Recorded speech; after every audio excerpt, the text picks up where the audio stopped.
खाटू श्याम मंदिर सीकर राजस्थान में स्थित है। खाटू श्याम का इतिहास बहुत प्राचीन है। आज से लगभग 1000 वर्ष पूर्व में इस मंदिर का निर्माण हुआ था। सीकर जिला मुख्यालय से 43 किलोमीटर दूर खाटू नामक गांव में बाबा खाटू श्याम का प्राचीन मंदिर है। इस मंदिर में भगवान श्री कृष्ण और बर्बरीक की पूजा होती है। खाटू श्याम में बर्बरीक का सिर है, जिसे बर्बरीक ने भगवान श्री कृष्ण के कहने पर दान कर दिया था। कलयुग में खाटू श्याम को श्री कृष्ण का अवतार माना जाता है। खाटू श्याम को हारे का सहारा कहा जाता है, क्योंकि जिसकी मनोकामना कहीं पूरी नहीं होती उसको श्याम बाबा पूरी करते हैं। इस वीडियो में हम आपको खाटू श्याम का इतिहास, कहानी, कथा और खाटू श्याम मंदिर कहाँ स्थित है इसकी पूरी जानकारी देंगे। खाटू श्याम का इतिहास महाभारत काल से है।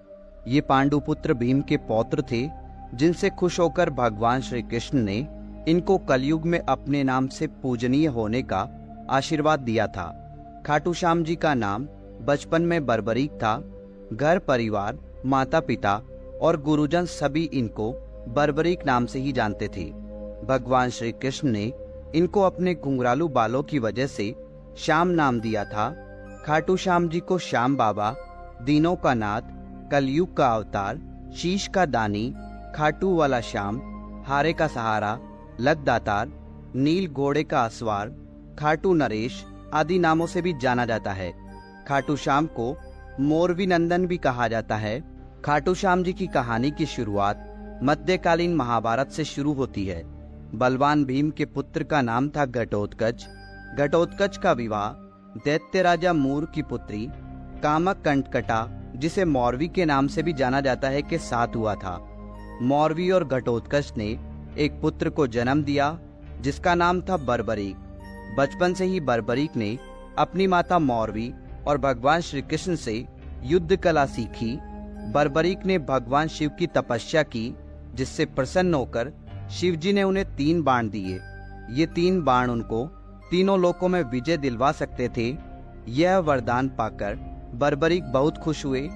बर्बरीक अपनी वीरता और शक्तियों के लिए जाने जाते हैं। महाभारत काल में जब कौरव और पांडवों के बीच युद्ध शुरू होने वाला था, तब बर्बरीक अपनी माता के पास गए और युद्ध देखने की स्वीकृति मांगी। इस पर उनकी माता ने उनसे पूछा कि तुम किसकी तरफ से युद्ध लड़ोगे। इस पर बर्बरीक ने जवाब दिया, जो हारेगा मैं उसकी तरफ से युद्ध लड़ूंगा। माता से आज्ञा मिलने के बाद बर्बरीक महाभारत का युद्ध देखने के लिए निकल पड़े। भगवान श्री कृष्ण यह सब देख रहे थे। श्री कृष्ण जानते थे कि यदि बर्बरीक को नहीं रोका गया तो युद्ध का परिणाम पलट देगा। रास्ते में जाते हुए बर्बरीक को श्री कृष्ण ने ब्राह्मण का रूप धारण करके रोका और पूछा, हे बालक, तुम अकेले यह 3 बाण लेकर कहाँ जा रहे हो?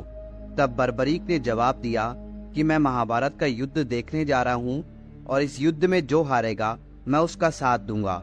उपहास पूर्वक श्री कृष्ण ने कहा, सिर्फ 3 बाण के सहारे युद्ध लड़ने जा रहे हो?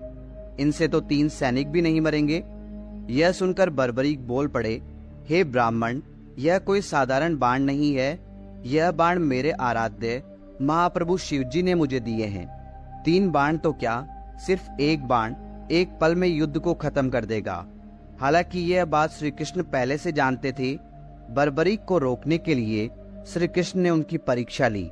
श्री कृष्ण ने कहा, हे बालक, इस पीपल के पेड़ के पत्तों को भेद कर दिखाओ। तभी बर्बरीक ने एक बाण निकाला और अपने आराध्य का ध्यान करते हुए बाण छोड़ा, जो पीपल के पेड़ के सभी पत्तों को भेदता हुआ निकल गया। बर्बरीक ने ब्राह्मण से पूछा, आप कौन हो और मुझसे क्या चाहते हो? इस पर उस ब्राह्मण ने जवाब दिया कि मुझे दान चाहिए, क्या तुम दे सकते हो? बर्बरीक ने कहा, मांगो, आपको क्या चाहिए? तब ब्राह्मण ने उनका शीश दान में मांग लिया। यह सुनते ही बर्बरीक समझ गया कि यह कोई साधारण आदमी नहीं है। उसने ब्राह्मण को अपने वास्तविक रूप में आने को कहा। तब भगवान श्री कृष्ण अपने असली रूप में बर्बरीक को दर्शन दिए। अपने गुरु को सामने पाकर बर्बरीक धन्य हो गया। तब बर्बरीक ने रात भर भजन किया और दूसरे दिन फाल्गुन शुक्ल द्वादशी को स्नान करके अपने हाथों से बर्बरीक ने बिना देरी किए अपना शीश काटकर भगवान के चरणों में रख दिया। भगवान श्री कृष्ण ने शीश को एक ऊंचे स्थान पर रखा ताकि बर्बरीक महाभारत का युद्ध देख सके। बर्बरीक की दानवीरता से खुश होकर श्री कृष्ण ने उन्हें अपना नाम श्याम उपहार स्वरूप भेंट किया। साथ ही आशीर्वाद भी दिया कि आने वाले युग में तुम मेरे नाम से पूजे जाओगे। जब भी कोई हारा और टूटा हुआ भक्त तुम्हारे पास आएगा, तुम्हारी पूजा से उसके सब काम पूर्ण होंगे। श्री कृष्ण ने बर्बरीक के सिर को एक ऊंचे स्थान पर रख दिया। आज विश्वविख्यात खाटू श्याम मंदिर उसी स्थान पर बना हुआ है जहां पर उनका कटा हुआ सिर रखा गया था। तो यह है खाटू श्याम जी की बेहद अद्भुत कहानी। खाटू श्याम का महत्व कलयुग के साथ साथ बढ़ेगा, क्योंकि भगवान श्री कृष्ण ने इनको आशीर्वाद दिया था कि जैसे जैसे कलयुग बढ़ेगा तुम्हारा यश और लोगों की आस्था बढ़ेगी।